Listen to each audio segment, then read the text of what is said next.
Well, good evening, everyone. Members of the public gallery should note that Council records and publishes Council meetings via YouTube to enhance the accessibility of Council meetings to the broader Wellington community. These recordings are also published and archived on Council's website for viewing by the public.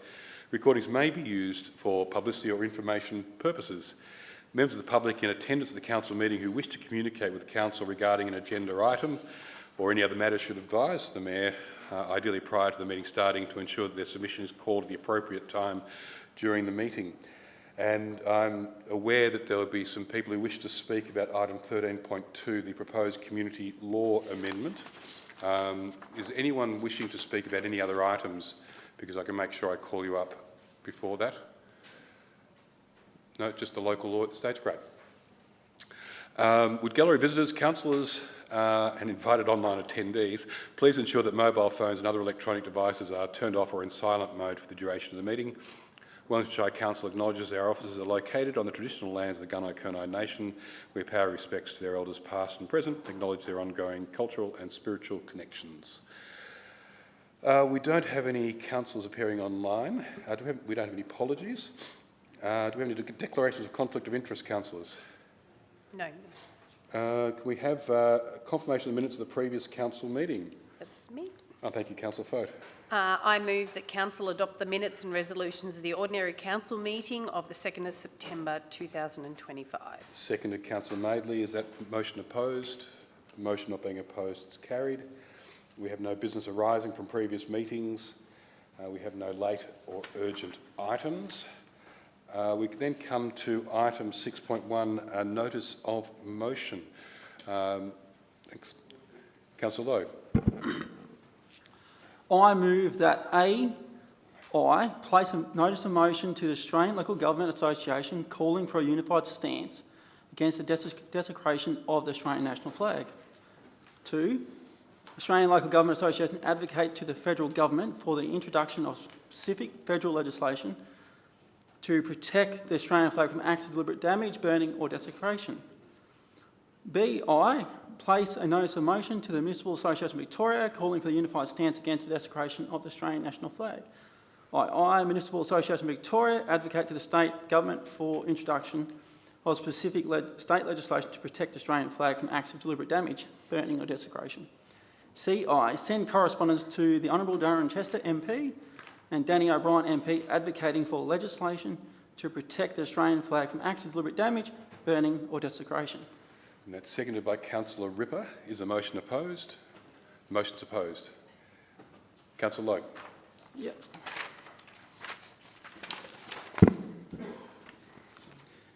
With the recent protests across Australia involving the burning of our national flag, I find such actions not only disgraceful but deeply heartbreaking.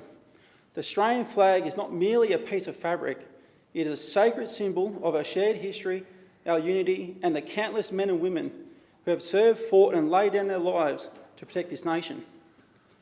To desecrate this symbol is to dishonour their legacy. It is a cruel insult to those who have stood in harm's way, past and present, to defend our freedoms. While I acknowledge that Australian values of freedom of speech and expression, there must be a line. Deliberately desecrating our national flag crosses that line. The flag flies proudly over our schools, our council chambers, our sporting fields, our places of remembrance. It is present at the citizenship ceremonies, Anzac Day services and community celebrations. It reminds us of who we are, where we've come from and the values we hold dear. To see our national flag disrespected is deeply troubling. This emblem is not just a symbol, it is a living representation of our collective story. Our servicemen and women have fought and died under this flag. It has draped the coffins of heroes, flown in high moments of national triumph and stood resilient in times of adversity. It deserves our protection and reverence. The flag is a constant in our national life. It is stitched into the soul of our country. It waves in times of joy and sorrow, in celebration and in mourning. It is a beacon of hope for those who seek refuge, a badge of honour for those who serve. Importantly, it is a symbol that unites Australians of all backgrounds, whether born here or newly arrived. Whether Indigenous or migrant, the flag speaks to our shared commitment to democracy, freedom and mutual respect. It reminds us that despite our differences, we are one nation bound by a common purpose and shared values. It is a thread that weaves together the diverse fabric of our society. To desecrate the flag is to reject that unity. It undermines the sacrifices made by generations of Australians and disrespects the principles that underpin our way of life. That is why I believe it is not only appropriate but necessary to defend it, not out of blind nationalism, but out of respect, gratitude and a desire to preserve what brings us together. That is why I've submitted a motion calling for action through ALGA and MAV for letters to be sent to Darren Chester and Danny O'Brien in response to these recent desecrations. This motion is about defending what the flag stands for, our heritage, our values and our way of life. Protecting the flag is not about silencing dissent, it is about preserving respect. It is about ensuring that our national symbols continue to inspire pride, unity and gratitude. It is about honouring those who served and those who can continue to serve. It is about standing up for what we believe in as Australians. I believe it is time we take a stand and send a clear message that such acts of desecration are unacceptable. I hope to have the support of my fellow councillors. Together through unity and courage we can uphold the dignity of our national symbols and ensure they continue to inspire future generations. Thank you. Thank you, Councillor Lowe. Did you wish to speak at this stage, Councillor Ripper? Thank you, Councillor Lowe. There is really not much I can add to that other than I was a member of the Defence Force for 20 years. As my fellow councillor, Councillor Lowe, was a member of the Defence Force. This flag I can remember for a number of years raising and lowering every day whilst I was in the Air Force. You'd rise in the morning, at sunrise and at sunset. You put that flag up and down and you blew a whistle and everyone in the compound would stand still to attention. And you remembered all those fellow servicemen and women from years gone by that laid down their life so that we are here today in a free country. Thank you, Councillor Lowe, for bringing this motion forward. Anyone wish to speak against the motion? Councillor Float. I just want to say thank you, Councillor Lowe, for bringing this motion forward. Now, while I respect and understand the concerns that have been raised, I will not be supporting the motion. As a local government body, our focus should remain on local issues that directly affect our communities. I do not believe it is appropriate for Council to become involved in matters that fall under the responsibilities of both state and federal governments. Issues relating to national symbols and associated legislation are best addressed at those levels, and I understand that our local federal representative, Darren Chester, has already been informed of the concerns raised. Thank you. Anyone wish to speak for the motion? Thanks, Councillor Bannerman. Thank you, Councillor Foat, for your counter-argument. I would simply make the point to my fellow councillors that whilst, yes, jurisdiction over this type of law is well outside of the scope of council, and that is acknowledged by the fact that Councillor Lowe is seeking merely to write a letter to the relevant ministers and other politicians involved, we do bear a deep responsibility to represent the views, values and voices of the people that have put us in this chamber. So on those grounds, I believe it is important that we vote to protect the Australian flag in whatever way we can, albeit simply in writing a letter. Anyone wish to speak against the motion? Councillor Madeley. Thank you, Mayor, and thank you to Councillor Lowe. I want to begin by acknowledging the importance of the Australian national flag. It's a symbol that I deeply respect, and I understand the sentiment behind this motion. However, while the motion only asks Council to write to the Municipal Association of Victoria, the Australian Local Government Association and our local MPs, I believe this issue is fundamentally a matter for the federal government. The flag is protected under the Flags Act 1953, and any legislation to criminalise acts of desecration must be addressed at that level. As a local government, our role is to focus on the needs and priorities of our community.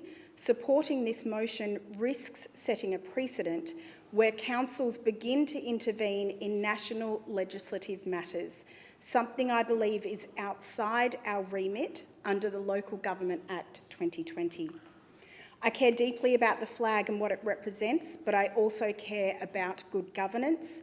If there is to be a national conversation about protecting the flag, it should be led by the Federal Parliament, not by local councils. For these reasons, I won't be supporting the motion tonight. Thank you. Thanks, Councillor Matley. Anyone who wish to speak for the motion? Well, then I'll leave it to... You've got your thumb up there, Gary. Councillor Stevens. No, sorry. Wasn't sure. Did you wish to sum up, Councillor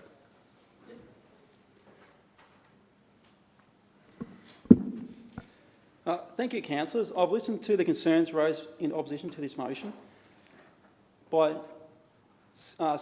Cindy and Liz, which I appreciate, but I will respond with clarity and conviction. Some councillors have expressed views that this is not a matter of local government. Well, I strongly disagree. That the protection of a national flag is a federal issue, I respectfully disagree with that. We, as elected representatives of our local communities, are not here to merely to manage the roads and rubbish. We're here to lead, to represent the values of our constituents and to speak up when something matters deeply to the people we serve. The Australian flag is not just a federal emblem, it's a national symbol that flies over our council buildings, our cenotaphs and our community events.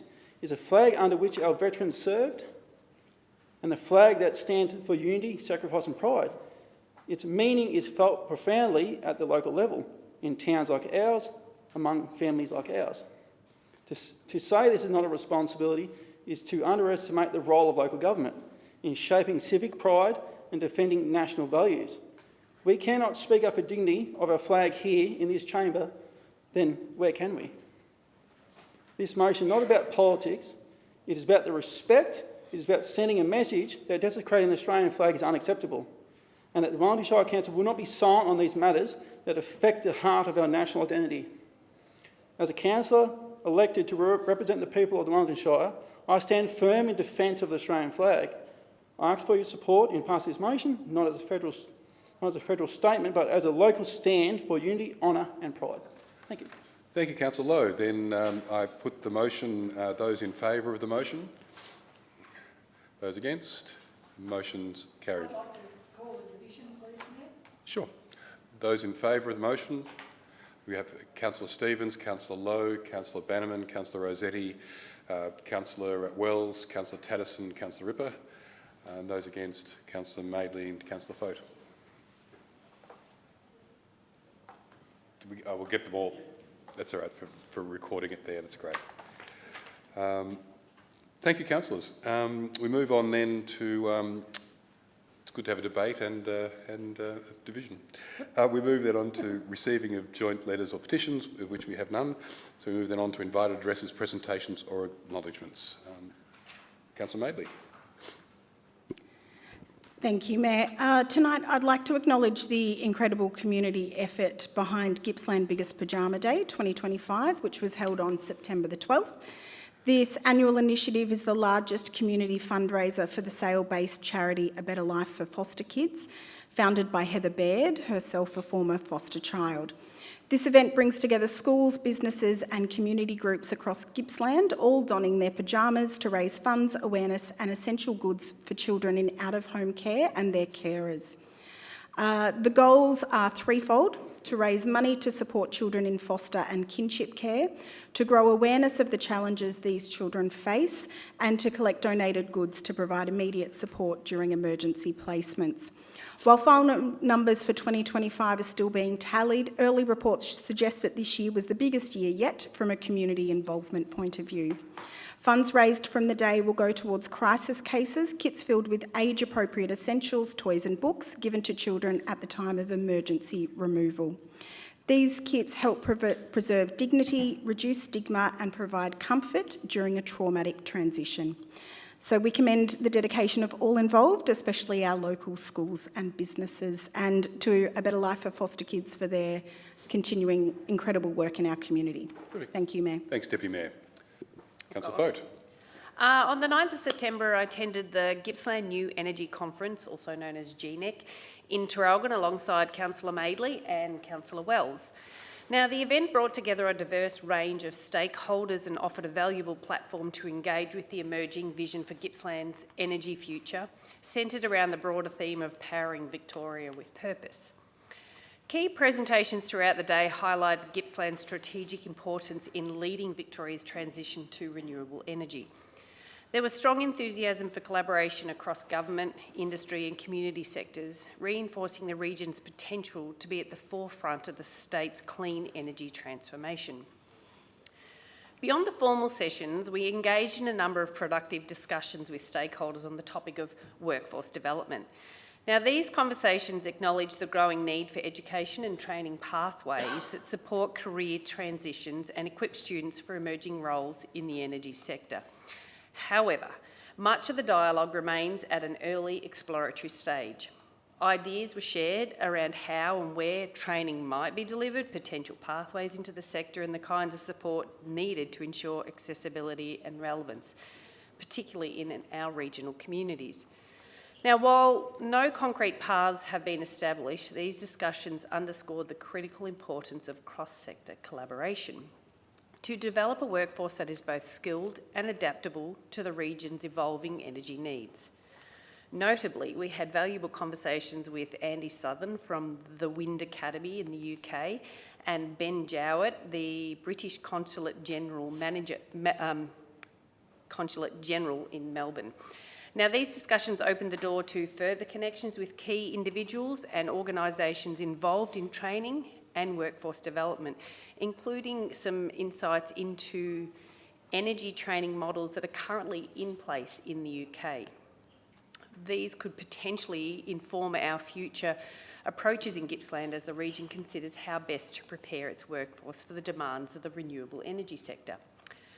Overall, the conference was an insightful and worthwhile experience, reinforcing Gippsland's leadership role in the energy space and the pressing need for proactive planning to support a skilled, future-ready workforce. It also emphasised the value of ongoing dialogue to shape the educational infrastructure required for a just and effective energy transition into the region. Thank you. Thanks, Councillor Foat. Councillor Stevens. Yes. Yes, thank you. Thank you, Mayor. Look, I'd just like to acknowledge the Woodside Football and Netball Club and congratulate their seniors football team and their B-grade netball team, both of whom won premierships in the North Gippsland Football and Netball League last weekend. So well done to Woodside. Thanks, Mayor. And well done to all of our teams that have just finished their finals, including the Boysdale Reserves. Move then, no other addresses, presentations, councillors?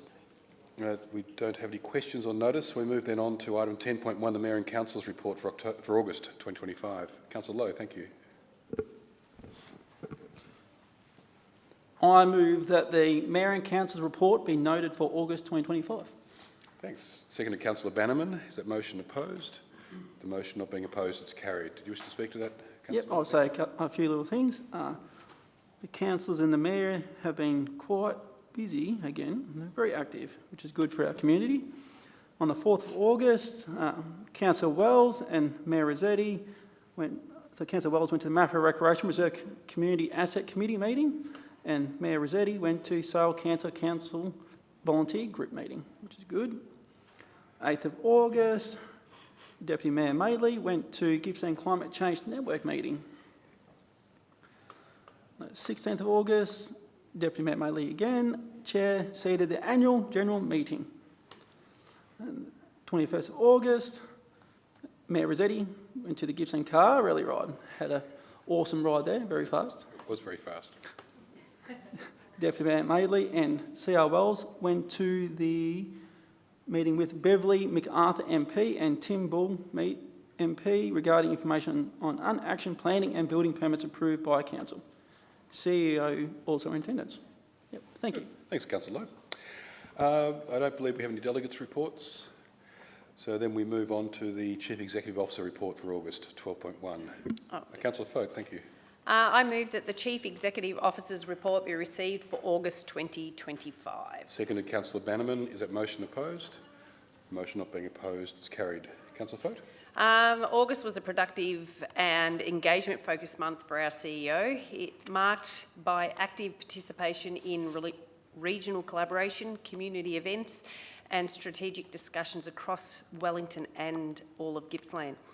Some of the highlights within the CEO's calendar include the Regional Energy Accord Roundtable in Morwell, where it was contributing to important conversations around regional energy transition and opportunities for local communities. Later in the month, at a One Gippsland CEO forum, the CEO joined other regional leaders in discussions tied to broader advocacy and regional priorities, including a presentation on the European Union project. Now, community engagement remained a strong focus, with the CEO attending the Shining the Light on Hidden Homelessness event and meeting with key stakeholders on issues such as crisis housing and flood overlays in Locksport. These engagements reflect Council's continued focus on housing, infrastructure and social support in the region. Now, throughout the month, the CEO also maintained regular contact with elected representatives, local business leaders and external agencies, including meetings with DECA executives and Lifesaving Victoria, ensuring Wellington's voice remains present across regional and state-level initiatives. Terrific. Thanks, Councillor Foat. We move then on to the Assembly of Councillors Report 13.1.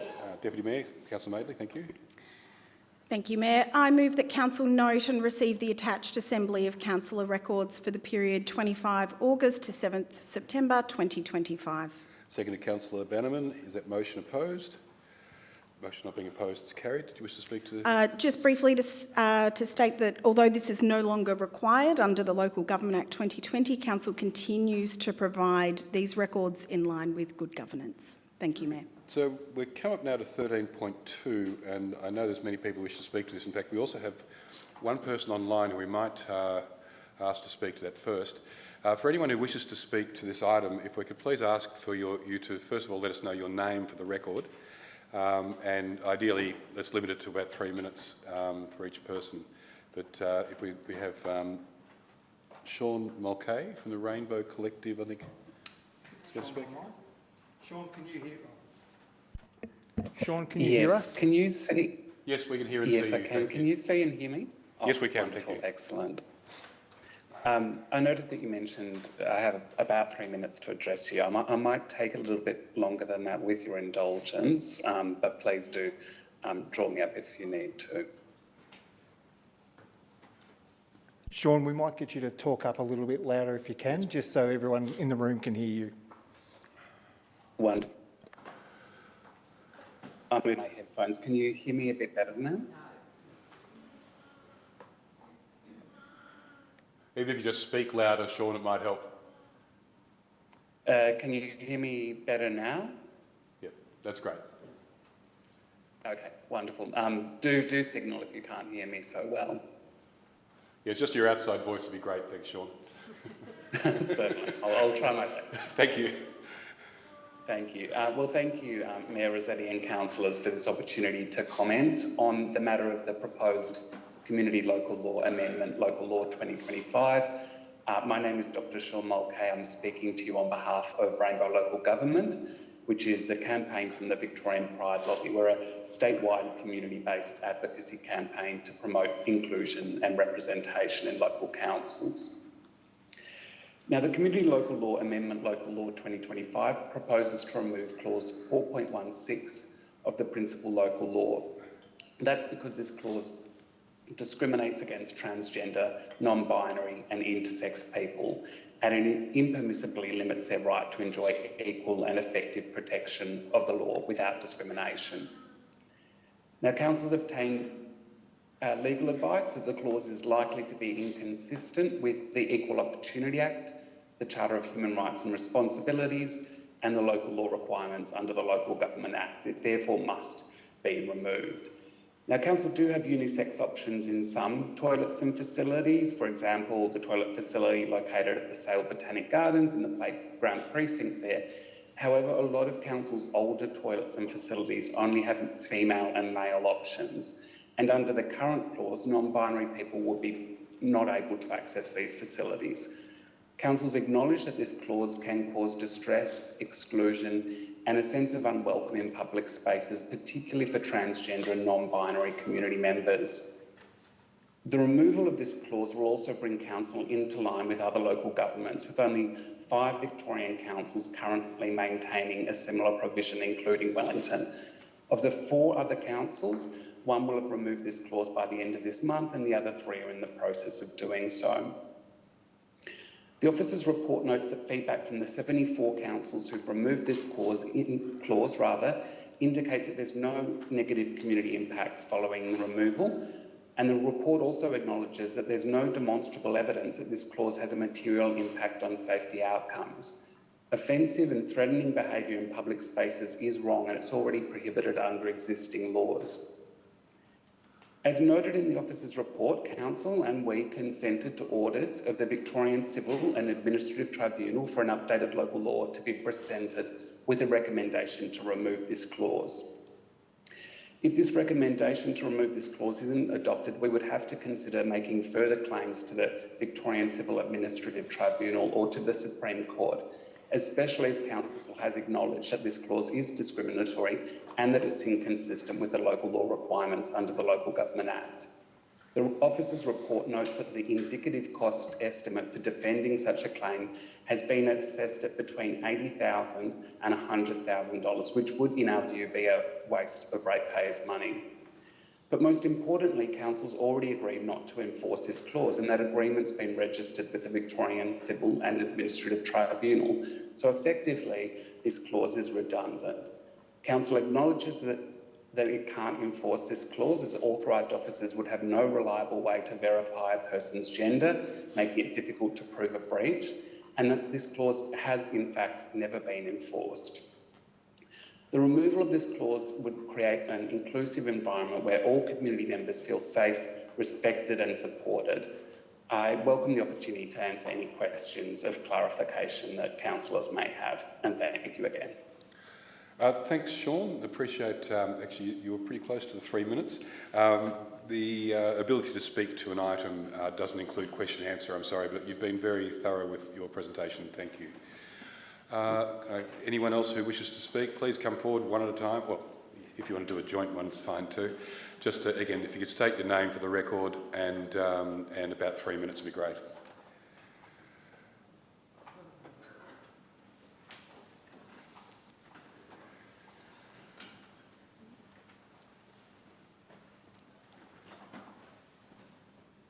Good evening, how are you? Well, thank you. Good. Thanks so much for having me here. So I'm Emily Braithwaite, just an everyday person in the community. I work a couple of jobs. I'm recently married to my amazing husband, and we're expecting our first child, which we recently discovered is a little girl. So we're very overjoyed about that. I do just firstly want to thank all of you councillors for taking the time to hear me speak on this issue. It's not something that I take lightly to stand here this evening. It's actually a real privilege, so I do thank you for that. I appreciate your willingness to hear me out, and I do hope that we can find some common ground today. So my hesitation with the proposed local law amendment is this. As a mother expecting my first child, I fear a day where our freedom is restricted because I couldn't take my little girl for even a simple toilet break or a fun day at the pool for fear of what she might be exposed to. I myself have actually already had an encounter with a male in the female showers, and I can't even begin to describe the shock, the embarrassment and the vulnerability that I felt in that moment, and that is the last thing that I want for our little girl. And so my heart does go out to those who do struggle with their identity, and we should always show compassion. I put to you that we can be compassionate without it being at the expense of some of the most vulnerable people in our community, women and girls. I'd also like to point out the 910 responses and 16 letters or emails that you've received about this issue. and I implore you to really, really consider the community input that you asked for. I understand that the voice of the community might differ from the recommendation of VCAT, which is where I would ask you to show true leadership in this position that you've been given. Please represent your community well, even if it goes against the flow. That's courage right there. That's what authentic leadership is. If you've truly asked the community in good faith, please listen to us now. If there's a part of you that feels like the community engagement process could be strengthened, then please take the opportunity to refine that and put the question forward again. There are other options that we can implement. It doesn't have to be an all or nothing situation. I would implore you to just wait, keep the discussion open, and look for a different solution. Thank you. Thanks, Emily, and best wishes with the impending arrival. Anyone else like to speak to this item? Thank you. And again, if you could state your name, please. Hi, my name is Beck Wallace, and I was one of those numbers who emailed in some concerns about this law being... Sorry, I'm a little bit taller than Emily. Is that better? I was one of those ones who emailed in some concerns about this law change, so I'm just going to read out what it was that I wrote. So I believe that we can agree... let me start from the beginning here. I'm asking that those in charge of this decision would not disregard and would instead carefully consider the genuine safety concerns of women and parents who are opposed to biological men being able to legally enter women's toilets and change rooms. This proposed law change speaks volumes about the focus of the change, and it's been made very clear that it's adults' feelings and agendas over safety and children. I simply can't accept, and neither should you, that the goal of inclusivity can only be achieved by risking the safety of others. You need to find another way. I believe we can agree that predators do exist in our communities already, and our communities already suffer from the absolute trauma and devastation they leave in their wake. Imagine saying to those people and giving those people not only permission, but the legal right to enter the spaces of our children and most vulnerable simply by claiming a different gender. It should not matter whether 1 or 100 predators take advantage of such an opportunity. If we pass a law to allow it, we are responsible for the outcome. Is this particular solution to be inclusive really worth the risk?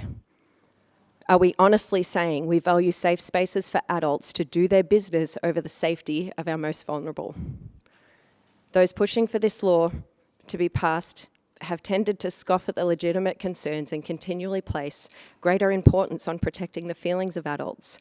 Anyone who is not willing to seriously weigh up the consequences, I'm sorry, but they do come across as insensitive towards the potential very real danger to our community's most vulnerable. Those pushing for this need to put the safety of the community above their own feelings and even the fear of hurting feelings and go back to the drawing board to consider another solution.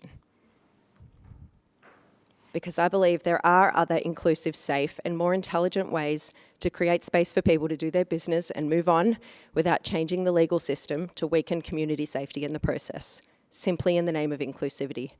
We need to be wise enough and courageous enough to understand that this law was originally put in place as a safeguard and understand what changing it really opens up in our community before fighting too hard to amend it. Because once you sign your name to it, you condone whatever happens after. Thank you for taking the time to consider the real ramifications of passing this law. I hope to applaud you in the near future. Thank you. Thank you, Beck. Would anyone else like to speak? Please come forward. Yep.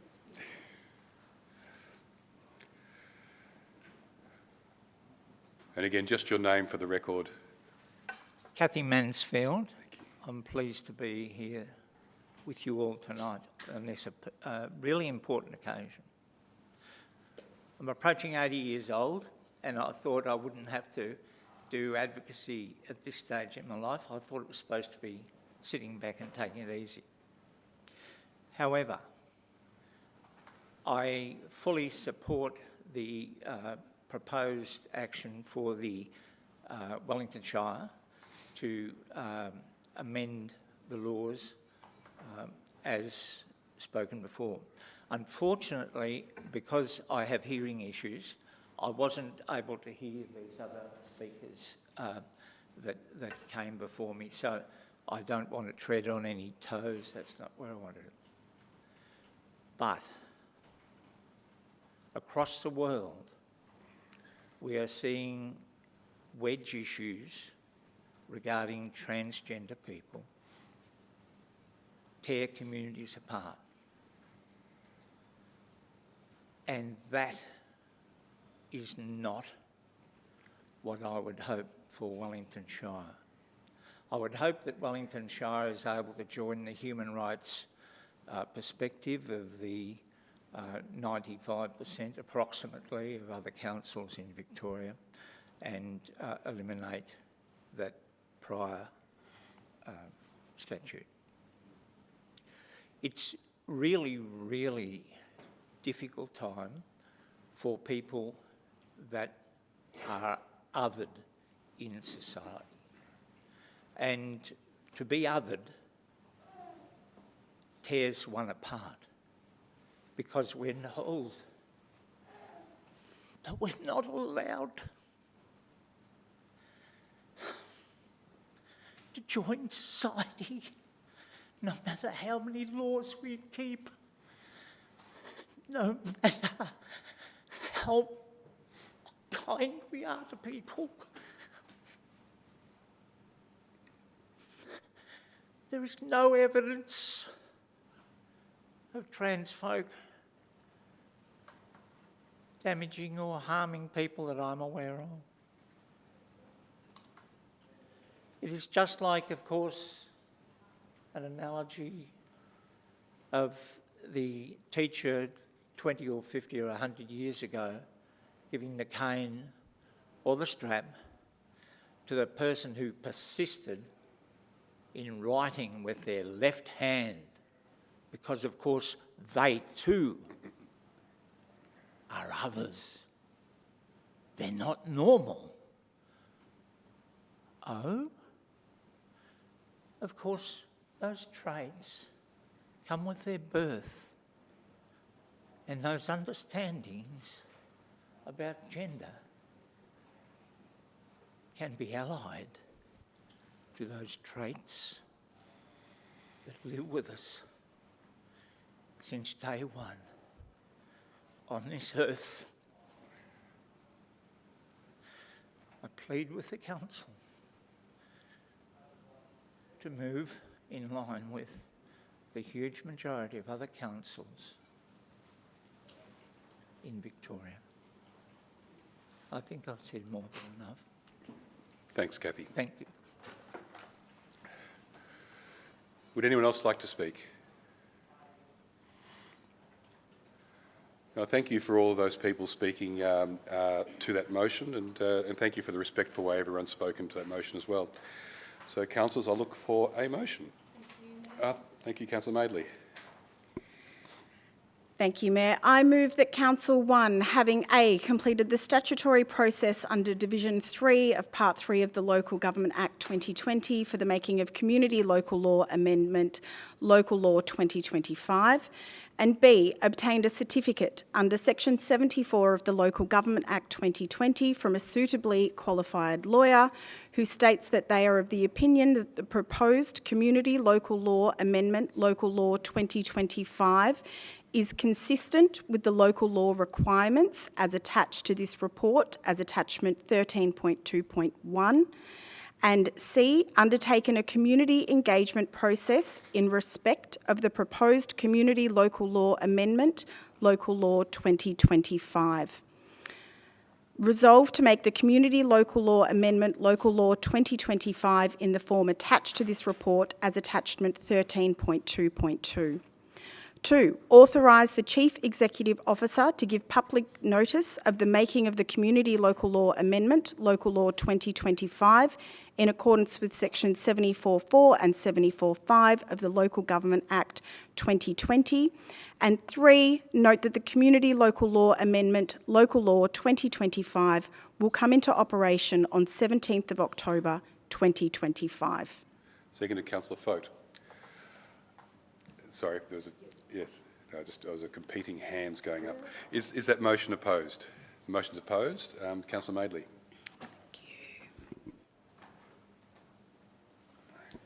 Thank you, Mayor. I would like to start by acknowledging the members of the public who are joining us tonight, either in the gallery or online. Thank you for taking the time to engage in tonight's council meeting. I also want to thank the many members of the public who responded to the community engagement around the changes to our local laws. To those that expressed concerns around these changes, we have heard you. To those that expressed support for these changes, we have heard you. Tonight, we are proposing a number of changes to the local laws, mainly as follows. The removal of clause 4.16 of the principal local law for alignment with the Equal Opportunity Act 2010, broadening of clause 4.4 of the principal local law to cover vaping, correction to the number of cats that can be kept on some properties, and revision of Schedule 5, setting out infringement penalties. In moving this motion tonight, I want to focus on the facts of the removal of clause 4.16, in particular the importance of good governance, the potential cost to ratepayers, and state compliance. As councillors, we are legally required to act within the law. Section 72 of the Local Government Act 2020 states that a local law must not be inconsistent with any act, including the Charter of Human Rights and Responsibilities Act 2006. This statement makes it clear that councils cannot make local laws that conflict with other acts or regulations.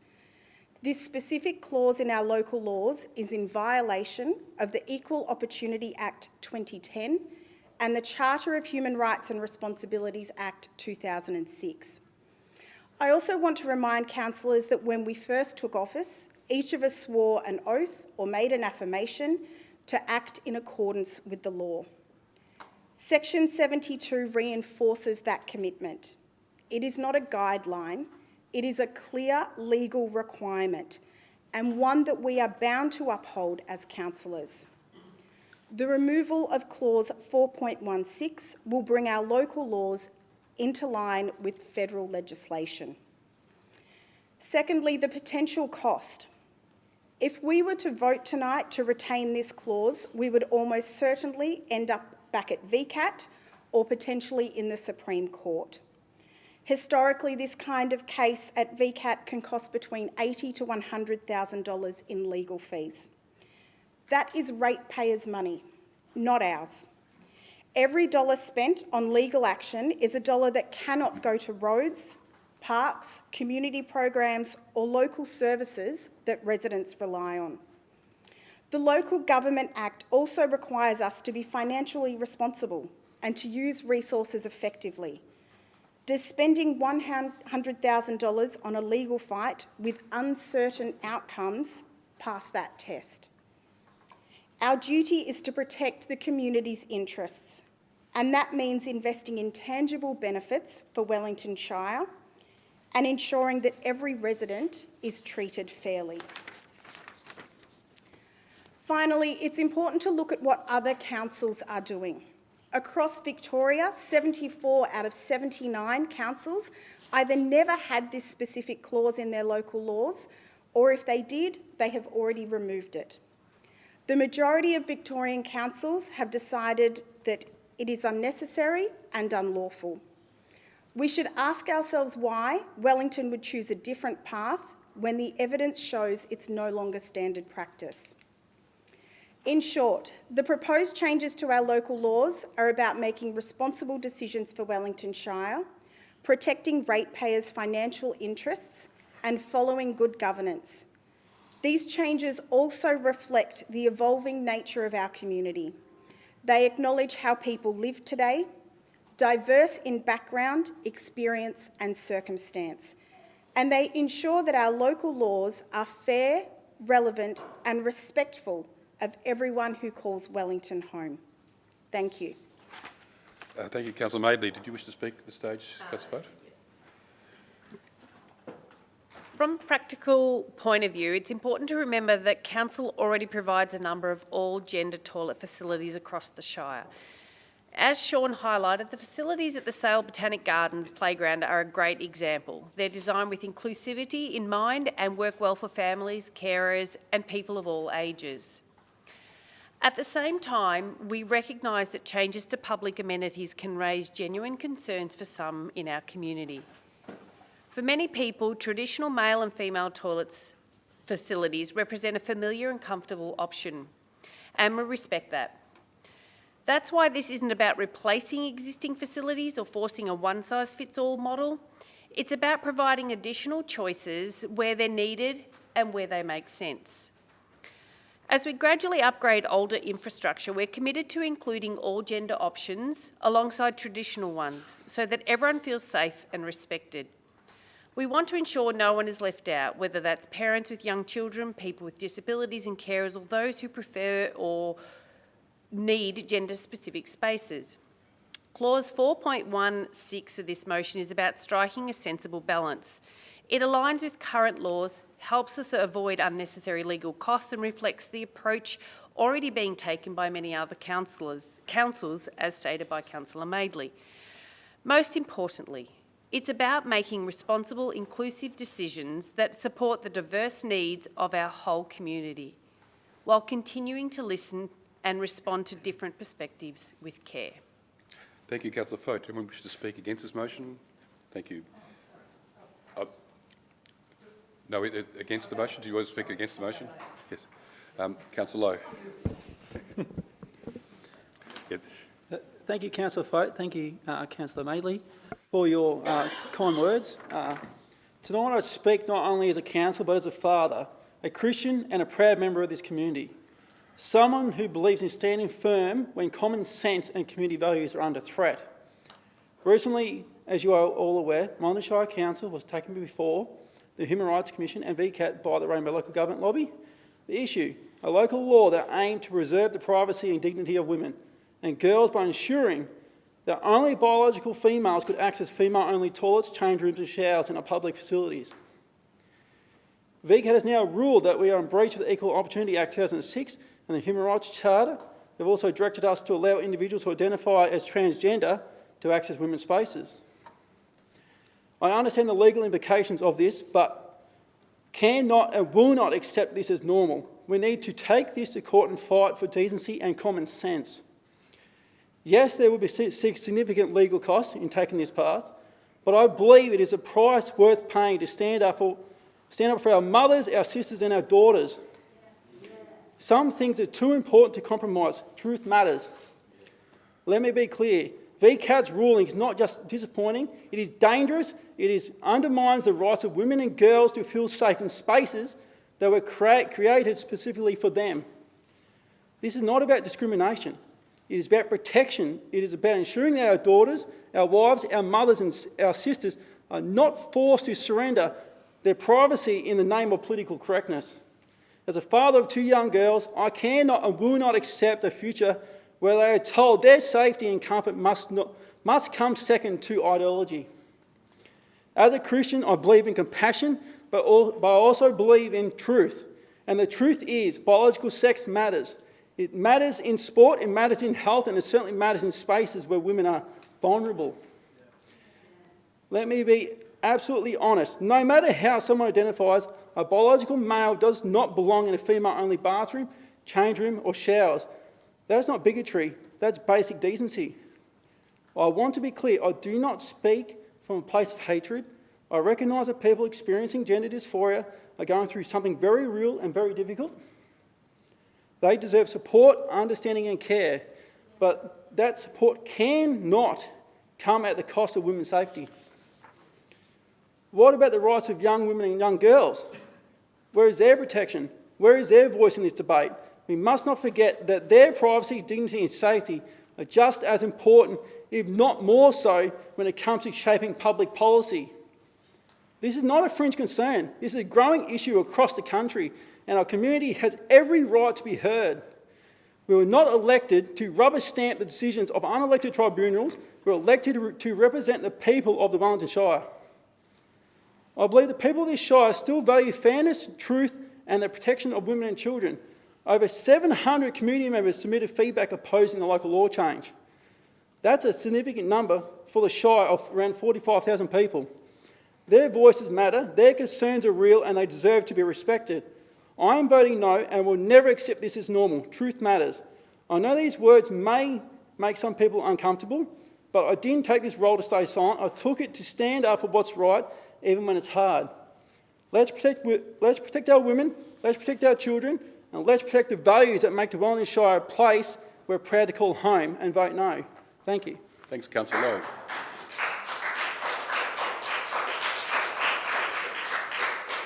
Anyone wish to speak for the motion? Councillor Report. Thank you, Mayor. I'd just like to thank everyone. Everyone's entitled to their opinion. Compassion is a wonderful word. Transgender is legal. What I'm hearing is both sides. What I don't like hearing is division. Trans going into female toilets. It appears that we are separating trans from male. I've chased statistics through the CEO with council, other councils who have had this intact for quite a while. They have no incidents of any sexual assaults in these toilets with transgender. The police, through the CEO, have had no incidents. It's hard to agree or disagree. I've thought a lot about this, and I have spoken at length to transgender. And I feel for that person because I feel a little bit upset, and it's up to our vote. And I really think those that have come forward against are courageous. Those of us, whoever it is going to be that votes for or against. There's going to be 79 councils. We have moved on, and I'm a little bit older, and I've seen things in my time that sometimes it's hard to accept. And sometimes we say we're Christians, and sometimes we're agnostic. But we're all human beings. Every one of us is a human being. And you know what I worry about? I worry about mothers and fathers that are going to have children. And if they're transgender, what's going to happen to those poor little kiddies? Grandparents, what's going to happen to those poor little kiddies? They'll be going to care somewhere because the parents will give them up. So this is a huge issue and we do have, has been stated by Councillor Madeley, that we have separate cubicles.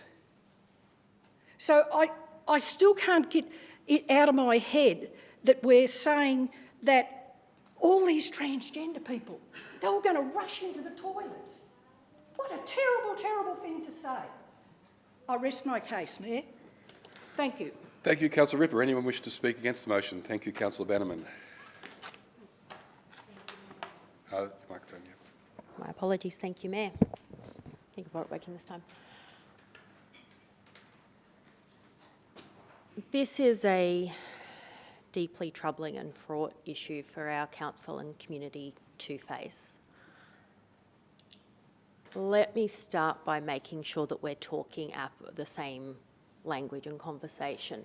So both Councillor Madley and Councillor Ripper have referred to the toilets.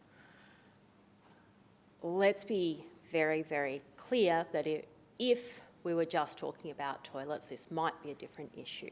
However, when we talk about this local law and the wording of it, it very clearly refers to all bathrooms and change rooms. So we are talking about women and young children being stripped off naked in a very vulnerable, sensitive place, and with the removal of the current law, basically anyone can go into any change room they like and no one can stop them.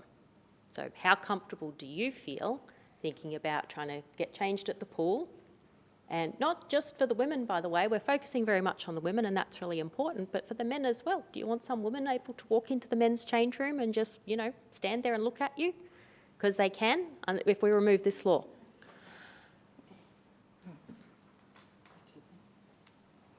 To probably the greater crux of the issue is at what cost are we willing to represent our community voice? So I understand and appreciate the points that have been made. Councillor Madley, I would address some wording that you've used along the lines of that that if we remove this law, we will be in violation of state laws and the Human Rights Charter, the Victorian Human Rights Charter.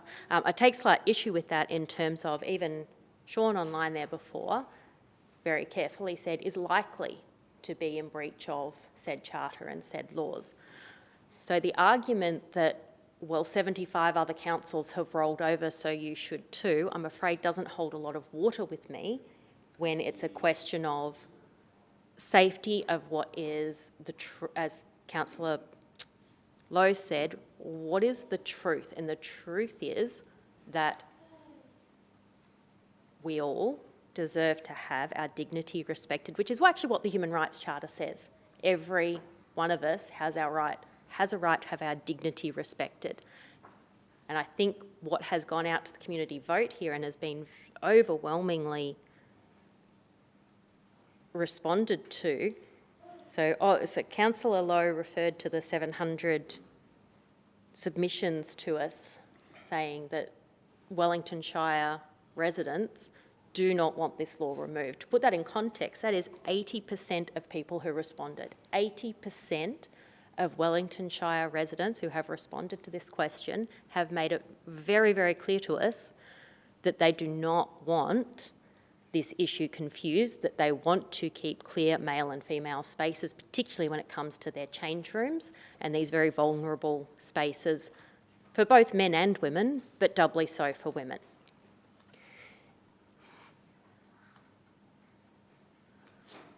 I take Councillor Madeley's point that the majority of amendments to our local laws that have been proposed in the motion tonight are actually very benign, okay? And in fact, if you look through the stats on all of the respondents, you'll see the flip side. On every single other issue or amendment that's been proposed, the community has said, yep, go ahead and do that, because vaping laws or the change to the size of containers, we're all down with that. What our community has made it very clear they are not down with is confusing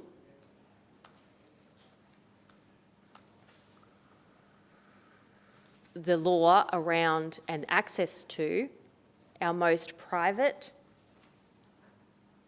spaces. So Councillor Madeley made the point that she wants every resident to be treated fairly. I would say to you that it is not treating our residents fairly, and 80% of our residents have said they don't feel they're being treated fairly if we are not able to retain these safe and secure private women's spaces.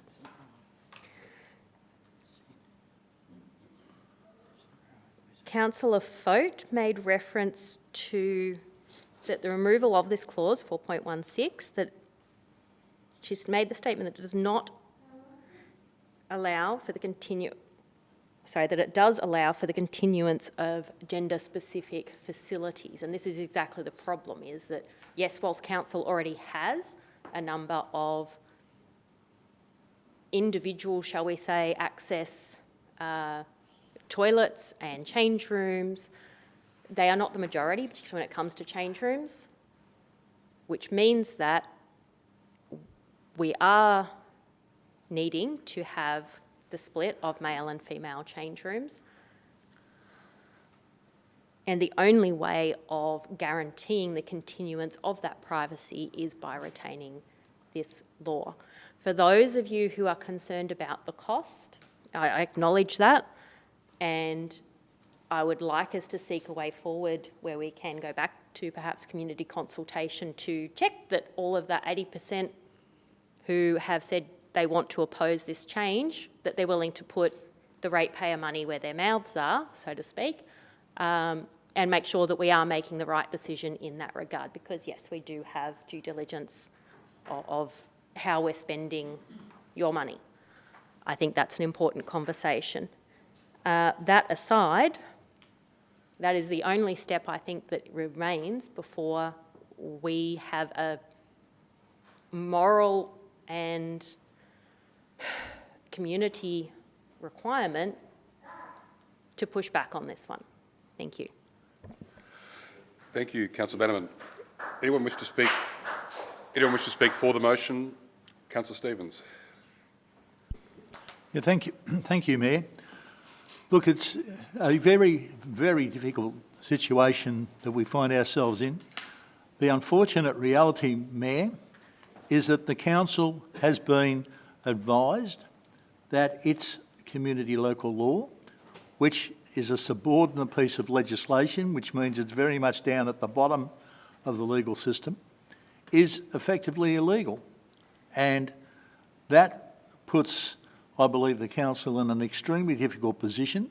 I mean, I acknowledge all the comments that have been made for and against this change to the community local law, Mayor, and it is, I do fully understand where the people that are concerned about safety are coming from.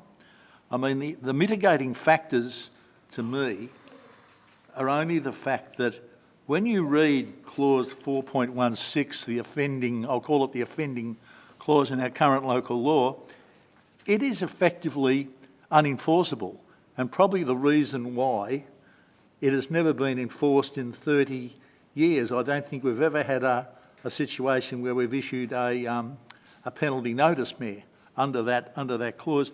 Effectively, to be able to prove someone is in the wrong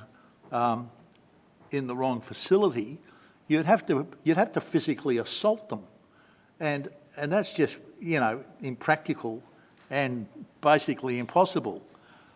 So to mitigate what we're saying here, I think it's important to recognise, and I note that, I suppose I've focused on the fact that we have 37 public toilets, none of which are effectively what I'll call a legacy toilet. We've effectively now got 37 public toilets that have got individual cubicles.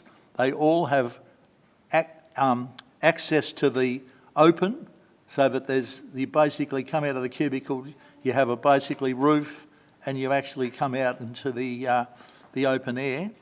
I acknowledge the fact that we have got some issues with other facilities, and I think we're going to have to address those. Councillor Bannerman has raised that point, and I think it's a very valid point. But the important thing to note too is that clause 4.11 will remain in our local law, Mayor, and I'm going to take your indulgence and read it. Clause 4.11 says, a person must not, whilst in or on a municipal place, A, behave in a manner that endangers others or unreasonably interferes with the quiet enjoyment of the municipal place by any other person. So I think we need to be very conscious that that clause will stay, is still enforceable, and what my recommendation is to anybody in the community is that if they see any person acting in a manner that appears to endanger other people, that they, one, immediately ring 000 and ask for police assistance, and two, then ring the council customer service number and ask for local laws to be involved. And I would strongly support that. And also, I would strongly encourage anyone who is concerned about this change to our local law to also contact the Victorian Equal Opportunity and Human Rights Commission. I found they've got a 1300 number and an email on the line. It was just as an aside, Mayor, it was interesting to note when I looked up their website, you can't actually physically visit the Victorian Equal Opportunity Commission, which I found a little odd. I mean, when you can come and talk to councillors at any time, but sorry, that's only me being a little bit smart and sort of cynical, I think. But I encourage people, I really seriously encourage people to contact the Victorian Equal Opportunities Commission and raise their concerns. I'll give an undertaking. Because of the fact that we basically are in a legal position where I don't believe we can vote against this change to the local law, I encourage people to visit the Victorian Equal Opportunity Commission, raise their concerns about safety for women and children, and I'll give you an undertaking right now that if there's a change, if the Victorian Equal Opportunity Commission come out with a proposal that can change council local laws that would encourage and perhaps have a better outcome for the whole community, then I'm prepared to tell you now that I'll give you a notice of motion immediately to support that change.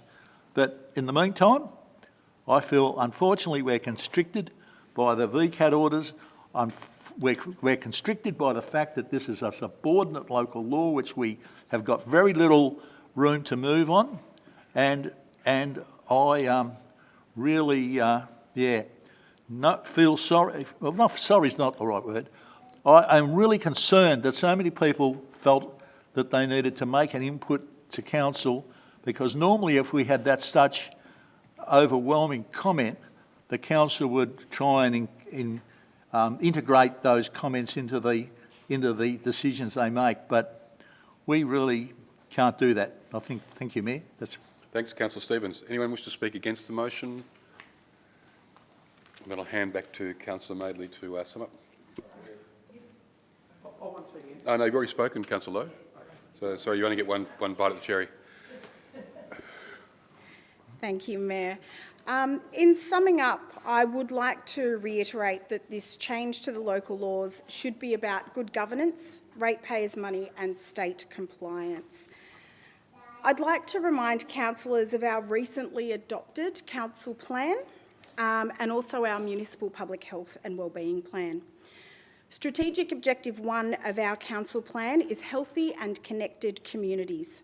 Vibrant, healthy, connected and inclusive communities. Quality services accessible to everyone, states the strategy.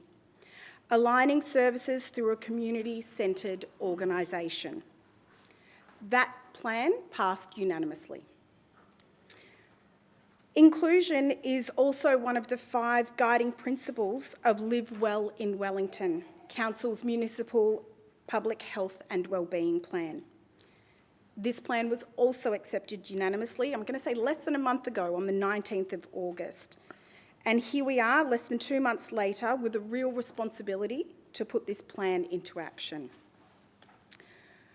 In my response, I also want to address the raised safety concerns. As Councillor Ripper stated, there is no data from Victoria Police. We asked for it. There is no data from them or any other credible source to suggest that removing this clause would lead to an increase in attacks, sexual offences or criminal behaviour.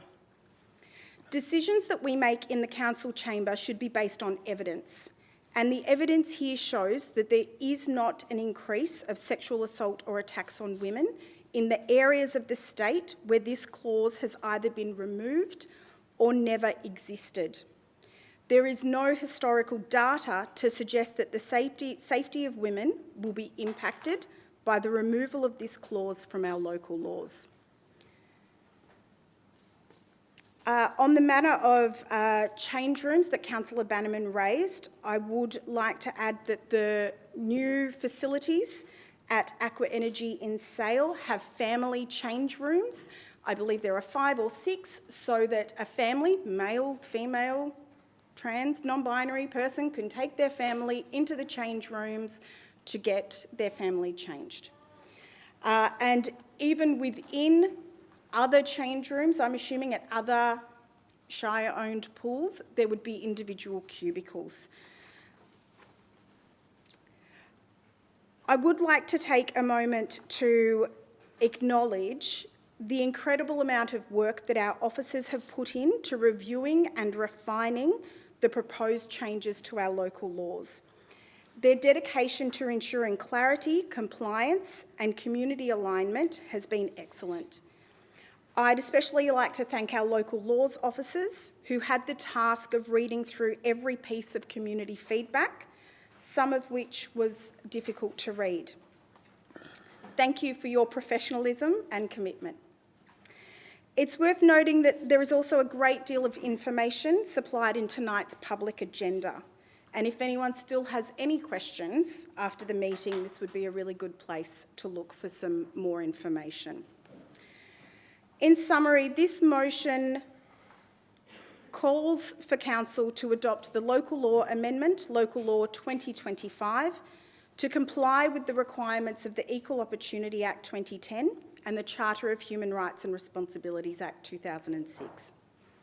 The removal of Clause 4.16 will also bring Council into line with other local governments, with only 5 Victorian councils currently maintaining a similar provision, a number that will continue to decline as the remaining councils progress through the same removal process. Wellington Shire needs to ensure that our local laws are fair, relevant and respectful, and above all, following state and federal law. Thank you. Thank you, Councillor Madeley. Then I put the motion. Those for the motion, raise your hand. Those against the motion's carried. Certainly. Those for the motion, Councillor Ripper, Councillor Taddison, Councillor Wells, Councillor Foat, Councillor Rossetti, Councillor Madeley, Councillor Stevens. Those against, we have Councillor Bannerman and Councillor Lowe.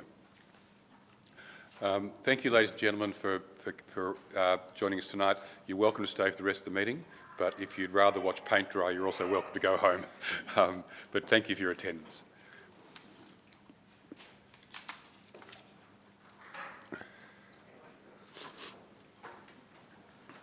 So, councillors, we move on to item 13.3, the appointment of an independent Audit and Risk Committee member. Councillor Bannerman. I move that Council appoint an independent member to Council's Audit and Risk Committee for a 3-year period in accordance with its charter, commencing from the 29th of October 2025 and expiring 28th of October 2028, based on the recommendation in the attached confidential evaluation report, Audit and Risk Committee member appointment 2025 of this Council meeting agenda, and that Council note that the information contained in the attached evaluation report, Audit and Risk Committee member appointment 2025 is designated confidential under section 3(1) Confidential Information of the Local Government Act 2020 by the General Manager, Corporate Services on 4th of September 2025 because it relates to the following grounds. F, personal information being information which, if released, would result in the unreasonable disclosure of information about any person or their personal affairs, except that once this recommendation has been adopted, the name of the successful applicant can be made public. Thank you. Seconded, Councillor Wells. Is that motion opposed? The motion not being opposed is carried. So I can announce that the Chair announced that the successful candidate is Leanne Mulcahy for the 3-year term from 29th of October 2025 to 28th of October 2028. Thank you, Leanne, for putting your hand up, and for the other applicants we had as well. Did you wish to speak to anything? No? Thank you. We'll move on to item 13.4, the Audit and Risk Committee minutes. Thanks, Councillor Wells. I move that Council receive an. It's not. Oh, okay. I move that the Council receive and note the minutes in the brief of the Audit and Risk Committee meeting 25th of August 2025 as attached, and the confidential attachment Wellington Shire Council Audit and Risk Committee minutes 25 August 2025, and 2, note that information contained in the confidential document Wellington Shire Council Audit and Risk Committee minutes 25 August 2025 of this council meeting agenda is designated confidential under Act Section 3.1, confidential information of the Local Government Act 2020 by the Chief Executive Officer on the 29th of August 2025 because it relates to the following grounds. E, legal privileged information, and I think that's L, information that was confidential information for the purposes of Section 77 of the Local Government Act 1989. Councillor Lowe seconded. Is that motion opposed? The motion not being opposed is carried. Do you wish to speak to that, Councillor Wells? Yeah, just quickly, just a bit of background. Council maintains an Audit and Risk Committee in accordance with Section 53 of Local Government Act 2020. The Audit and Risk Committee is an independent advisory committee to the Council, and its primary objective is to assist Council in the effective conduct of its responsibilities for financial reporting, management of risk, maintaining a reliable system of internal controls, and facilitating the organisation's ethical development. Minutes of the Audit and Risk Committee are reported direct to the Council. Thanks, Councillor Wells. We move then on to 13.5, the progress of 2021-25 Council Plan in Healthy Wellington. Thank you, Councillor Madeley. Deputy Mayor. Thank you, Mayor. I move that Council receive the attached update on progress of the Council Plan 2021-25 for Quarter 4, 2024-25.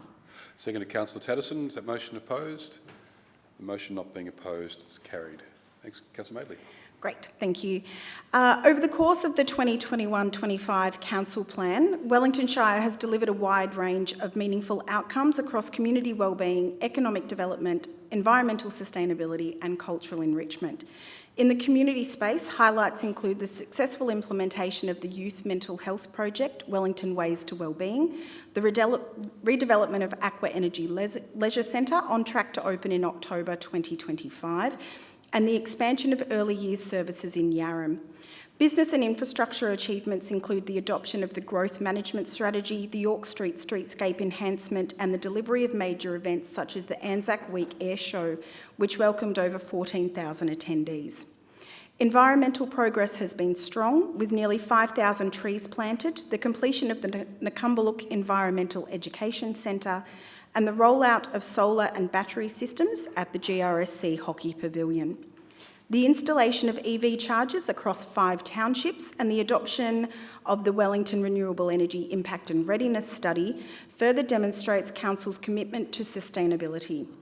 Cultural and artistic life has flourished, with the Gippsland Art Gallery hosting blockbuster exhibitions, including Annemieke Meehan, A Life's Work, and Turner in Australia, drawing significant public interest and acclaim.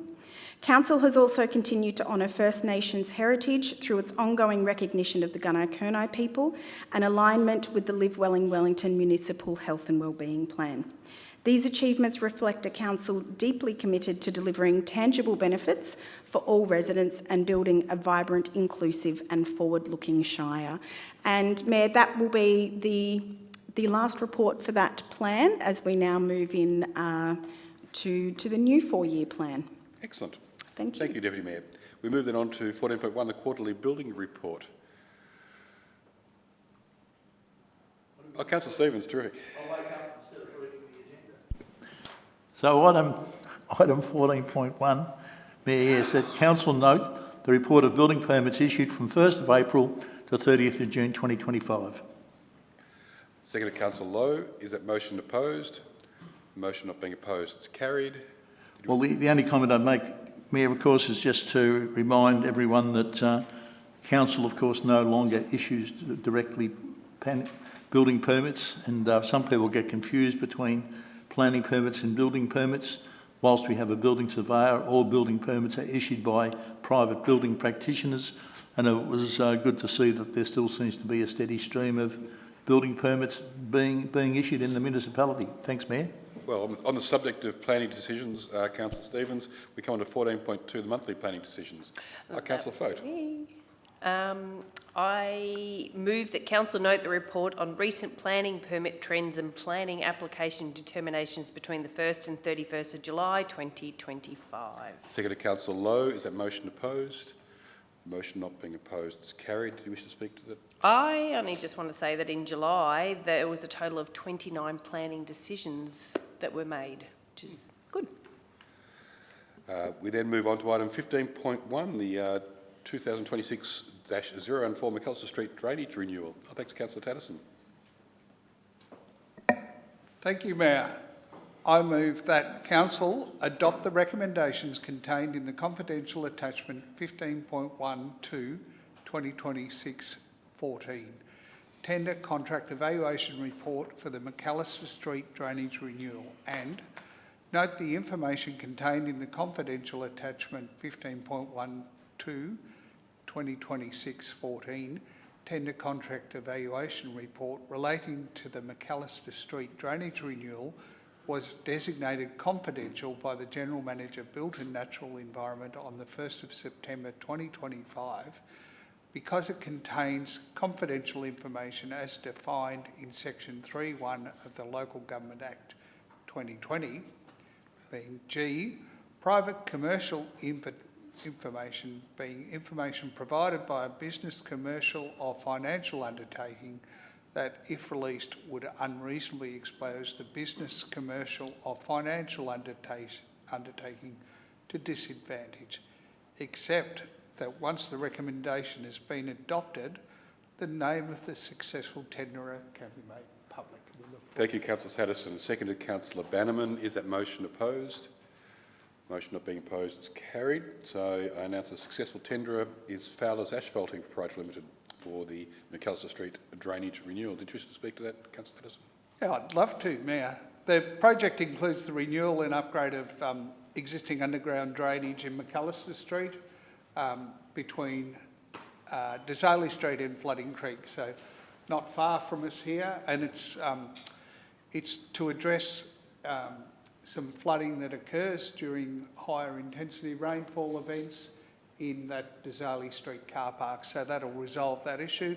It also provides a gross pollutant trap, or a GPT, we would love to call it, in the outfall, which will then catch litter and silt and rubbish. So it'll mean that we're providing a cleaner outcome for our Flooding Creek environs. So good job, and thanks to the officers for that report, and thanks. Look forward to that work being completed. Thanks, Councillor Tatterson. We move then on to 15.2, the 2026-025 Skeels Street Construction, Heyfield. Thank you, Councillor Mayor. Report, thank you. I'd like to move 1, adopt the recommendations contained in the confidential attachment 15.2 to 2026-025 Tender Contract Evaluation Report for Skeels Street Reconstruction, Heyfield, and we'll take as read paragraph 2. Seconded, Councillor Lowe. Is that motion opposed? Motion not being opposed, it's carried. So I can announce the successful tenderer is Cranes Asphalting and Bitumen Sealing Proprietary Limited for the Skeels Street Construction, Heyfield. Did you wish to speak to that? Yes, thank you, Mayor. Skeels Street, Heyfield is beginning to fail in several locations, and Curb and Channel it as the end of its life and beyond maintenance intervention. The works under this contract involve the replacement of the curb and channel and reconstruction of Skeels Street between Tyson Road and Anderson Street. Accordingly, designs have been completed and a tender advertised for these works, which allows for options with the pavement design. Congratulations to Cranes, and Heyfield will look forward to another one of their streets being reconstructed. Thanks, Councillor Ripper. We move then on to another reconstruction, Heyfield, the 2026-031 River Street reconstruction. Thanks, Councillor Lowe. I move that the Council 1 adopt the recommendations contained in the confidential attachment 15.3.2 2026-031 Tender Contract Evaluation Report for River Street Reconstruction, Heyfield. And 2, note that the information contained in the confidential attachment 15.3.2 2026-031 Tender Contract Evaluation Report relating to River Street Reconstruction, Heyfield was designated confidential by General Manager, Built and Natural Environment on the 1st of September 2025 because it contains confidential information as defined in Section 3(1) of the Local Government Act. And I'll take G as read. Thank you. Were you seconding that, Councillor Ripper? Oh, yes. Thought so. Thank you. I just saw you moving there. Thank you. Is that motion opposed? The motion not being opposed, it's carried. So I can announce the successful tender as McGuinness Earth Moving Proprietary Limited for the River Street reconstruction in Heyfield. Did you wish to speak to that, Councillor Lowe? Yep, short. As per my previous councillors, this is just drainage and road reconstructions as per normal procedures. Thank you. Do we have any online comments? No online comments, Mayor. Did anyone else wish to speak about anything else who's in the gallery? Anyone else in the gallery would like to speak about anything else? You don't have to speak about anyone else in the gallery. No? Well then, we'll close it. I mean, move into closed Thank you, session. Mayor. I'm happy to... Yep, sure. You go. You, if you want to do it. Yeah, thank you. I move that the meeting be closed to the public to consider confidential information pursuant to Section 66(2)(a) of the Local Government Act 2020 and defined in Section 3(1) as involving personal information, being information which, if released, would result in unreasonable disclosure of information about any person or their personal affairs. And 2, the grounds for the designation under Section 3(1)(g)(2) have been made as the information is deemed confidential to protect personal information. But seconded, Councillor Stevens. Thank you, Mayor. Is that motion opposed? Motion not being opposed, it's carried. We'll take a moment to end the stream.